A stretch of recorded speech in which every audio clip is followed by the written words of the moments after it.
Tonight at the White House, history was made. President Trump and Saudi Crown Prince Mohammed bin Salman shared a moment the world is already talking about.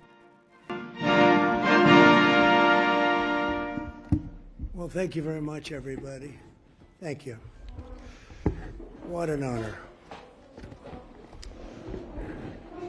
Well, this is a very special occasion, and it is indeed my honor to welcome to the White House a great friend and a man of leadership, vision, courage, and strength, His Royal Highness Crown Prince Mohammed bin Salman of the Kingdom of Saudi Arabia. And we had a big day today, a very big day for both countries. We've gotten to know each other well over the years, and he has become a true partner for peace and prosperity for our countries and for the world and for peace in the Middle East, which was a crowning achievement for both of us. And I just want to say that Crown Prince Mohammed, we're delighted to have you with us at the White House. Very special, very, very special.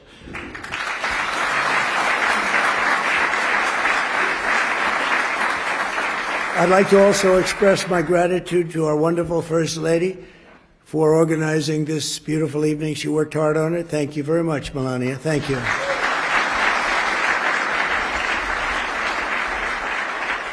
And we're pleased to be joined as well by Vice President J.D. Vance and his magnificent wife, Usha. Thank you. Thank you, J.D.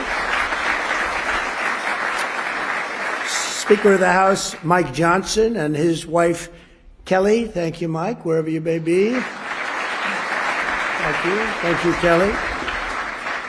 Princess Rima. Thank you, Princess Rima. Such an incredible representative of your country. And you really are. We really appreciate it. Great job you do. And members of the Saudi delegation, we want to thank you very much for being with us. We spent a lot of time with you today in the cabinet. You're extremely good negotiators, that I can tell you. So I want to thank you. And we have so many other unbelievable dignitaries. I won't talk too much about you because we'll be here all night. This room is loaded up with the biggest leaders in the world, business, sports. You know, my son is a big fan of Ronaldo, wherever Ronaldo is here. Ronaldo.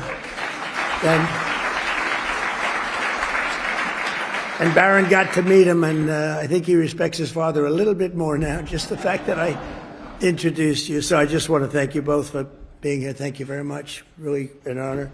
But I want to thank everybody because you have the biggest business leaders in the world. You have the biggest leaders politically anywhere in the world.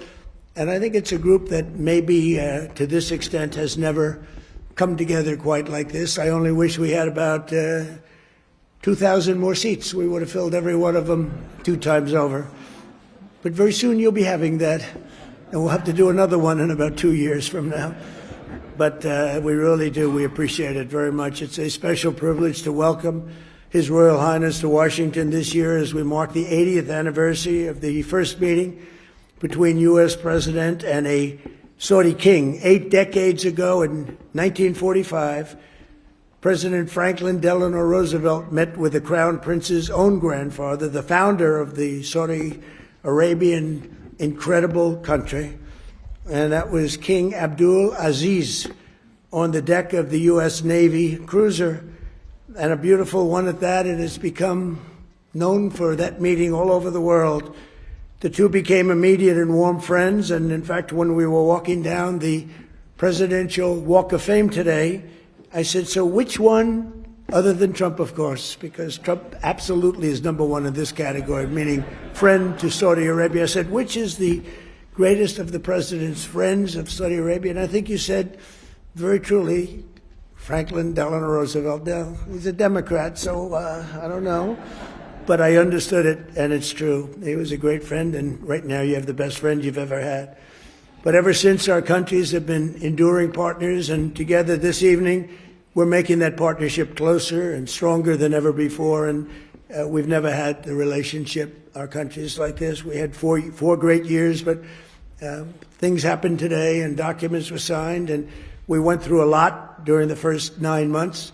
and we have a very different Middle East than we had when I first came into office, like I would say day and night. As I saw during my wonderful visit to the kingdom in May, with the Crown Prince's help, Saudi Arabia has made extraordinary strides and grown into an economic engine and really a modern-day miracle, an amazing transformation, and all for the good. This opening up of the new avenues of cooperation between the United States and Saudi Arabia is really unprecedented. And on that trip, Saudi Arabia announced that it will invest an incredible $600 billion. That means jobs. That means jobs. It's also good for your companies, but I'm only interested in the jobs for your country. I'm not interested in the profits, but I guess the profits are there too. But $600 billion in the United States. And today I said, any way you can up that? And he said, I am going to up that to $1 trillion. So he's investing $1 trillion into the United States. And when I was in Saudi Arabia, he looked at me, and I've used his name all over the place because he was the first to say it, but a lot of people have said it after. He said, 1 year ago, we thought your country was dead, and now you have the hottest country anywhere in the world. We are the hottest country anywhere in the world right now. So I want to thank you for giving me one of the most effective lines that I have. And I quote you, and I quote some others, but I always put you up at top. But many people have said that.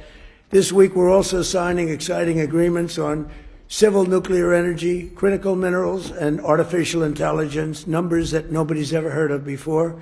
And Jensen, I want to thank you. You had a great meeting of NVIDIA, wherever you may be. And I want to thank Tim Cook and Apple for all of the money that you're investing in the United States. They're both investing $600 billion, and we have numerous other companies in the room that are likewise investing large sums because they believe in what we are doing and what's taken place, this miracle that's taken place in the USA.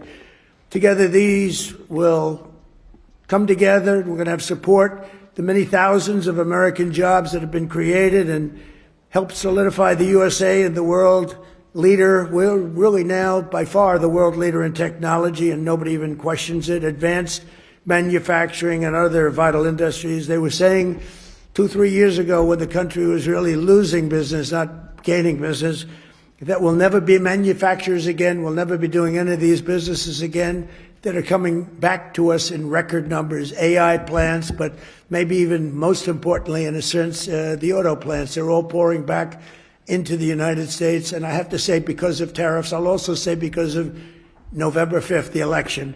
But because of the tariffs, they're coming back. We have the head of Ford, we have the head of General Motors in the room, and their stock has gone through the roof because what I did with tariffs last week on certain kinds of vehicles, I won't get into it. It's called mid-sized trucks and large trucks.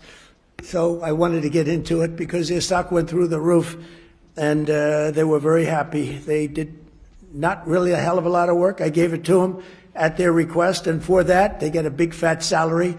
But more importantly, they create jobs all over the country. It's been amazing. And the business you've gotten in the midsize and the large trucks because of what we did with tariffs is incredible. It's incredible. So I congratulate both companies and thank you both for being here very much. And as we announced in May, Saudi Arabia is also making an enormous commitment to building up its own defense capabilities with the largest arms purchase in history, nearly $142 billion worth of American military equipment and services. And as I've said many times, and we've demonstrated just a short while ago, but quite a bit, we make the best military equipment in the world by far. We make the best jets, the best missiles. We make the best military equipment in the world. There's nothing even close. But this will mark and make both of our nations safer and cement the kingdom's role as a key force for stability and security in the Middle East. And they are, I think right now I can say, with what we did with our beautiful B-2 bombers going in and obliterating a very serious nuclear threat, which would have taken place in about a month from that date. They were ready to go. They're not ready to go anymore. They'd like very much to make a deal with us, and they call us, and we'll end up probably doing that. That's Iran.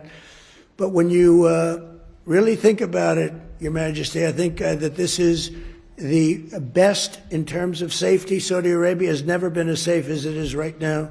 You always had a little cloud over your head, and sometimes that cloud was very big. That cloud is not there anymore, and we want to keep it that way. So that's why tonight I'm pleased to announce that we're taking our military cooperation to even greater heights by formally designating Saudi Arabia as a major non-NATO ally, which is something that is very important to them. And I'm just telling you now for the first time because I wanted to keep a little secret for tonight.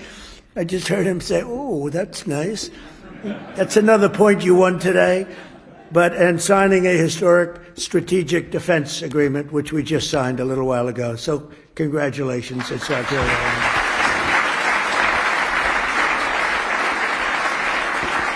A stronger and more capable alliance will advance the interests of both countries, and it will serve the highest interest of peace, and we all share in peace, and we've never had and been so close to truly everlasting peace in the Middle East. All my life I've heard, oh, peace in the Middle East, but it'll never happen. We did it. Now we have to make sure it matures properly and is really as strong as we think it can be, but we've gotten all good signals. I want to just thank you for all the help, too. I want to thank the Crown Prince for the role he played in the transformational peace deal that was achieved last month, and so many of the other things that happened to end the war in Gaza. Gaza, while it looks a little bit messy, it has for many, many years, I will tell you, many decades, but it's getting very close to being perfected, and people are shocked. And even the great experts that have gone around criticizing badly every country and every president and everything, they're all saying that what's taking place in the Middle East is a miracle. They're just calling it a miracle, and we're going to make it a miracle, and we're very close to doing that. But as you know, all of the living hostages were returned to their families. We got all 20 out of 20. And likewise, this sounds terrible, but the parents of the dead people, young men, mostly young men, almost all young men, they wanted those bodies back as much as the parents of the living. The parents of the living would do anything to get their boy back, and they got him back.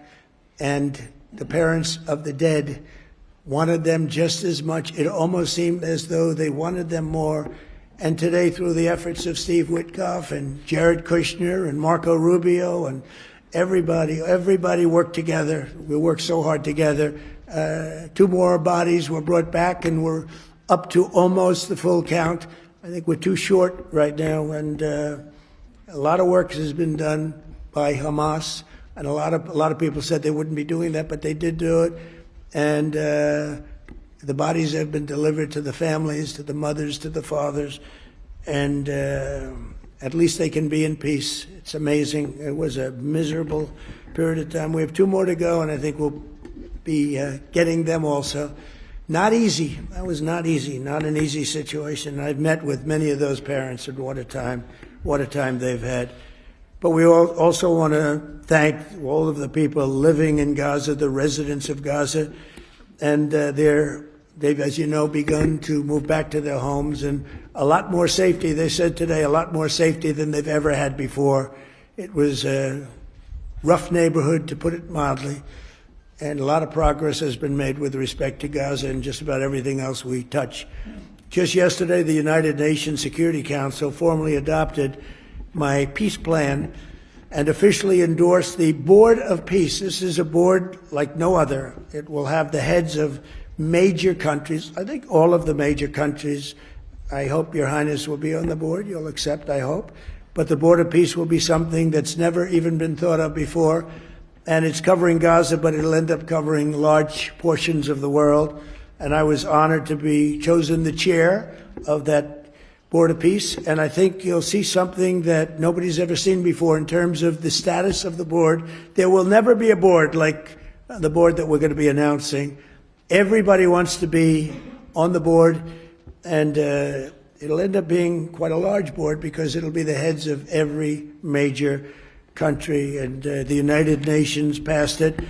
I guess unanimously, you can say. China, which was against it, took a pass, didn't vote against it, and Russia, which was against it, didn't vote against it. So we appreciate it because one one negative vote and it doesn't happen. So people were shocked to see that it was approved, and that was a great honor. It's a great honor for me, I will tell you. I think it's something like nobody's ever even imagined. So it's called the Board of Peace, and watch for it because it's going to do some fantastic things.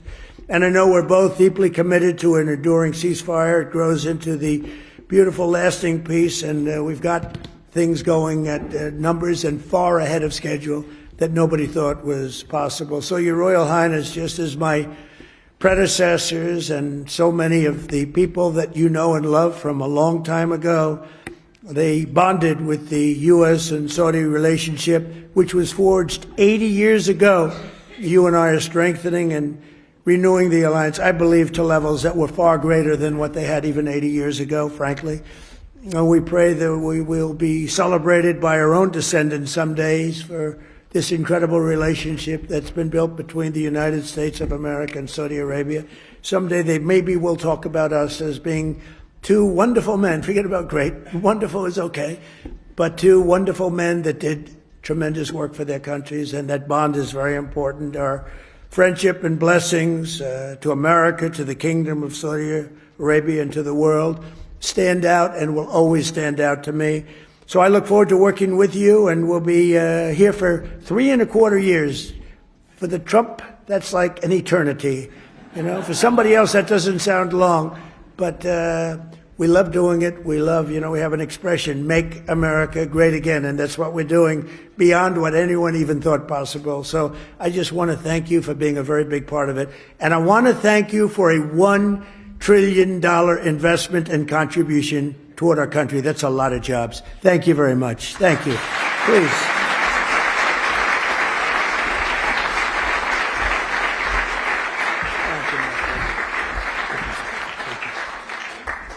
Well, it's too hard to speak after Mr. President. No one speaks better than him. But first of all, I will start with thanking Mr. President for the warm and great welcome that we have today. We feel home, and this relation started around close to 9 decades ago. Tonight, Washington, D.C. witnessed one of the most important diplomatic moments of the year. President Trump welcomed Saudi Arabia's Crown Prince Mohammed bin Salman to the White House, continuing a partnership that has shaped major global decisions for years. The evening began with formal remarks, where both leaders emphasized cooperation, regional stability, and shared interests. The atmosphere was confident, symbolic, and carefully captured by cameras from every angle. The Crown Prince spoke about progress in the Middle East, the future of economic ties, and how Saudi Arabia views peace as a long-term mission. President Trump followed with strong words about American leadership, global alliances, and a renewed commitment to strengthening ties between the two nations. But what truly caught everyone's attention came after the speeches, a rare moment where the two men sat together for a candlelit dinner inside the White House, a quiet, personal setting, a powerful message. This wasn't just a political meeting, it was a signal about where global diplomacy might be heading next. Moments like this remind us how quickly the world can shift. Powerful alliances shape global security, energy markets, and the political landscape in ways we often don't notice until much later. So here's my question to you. Do you think this meeting strengthens peace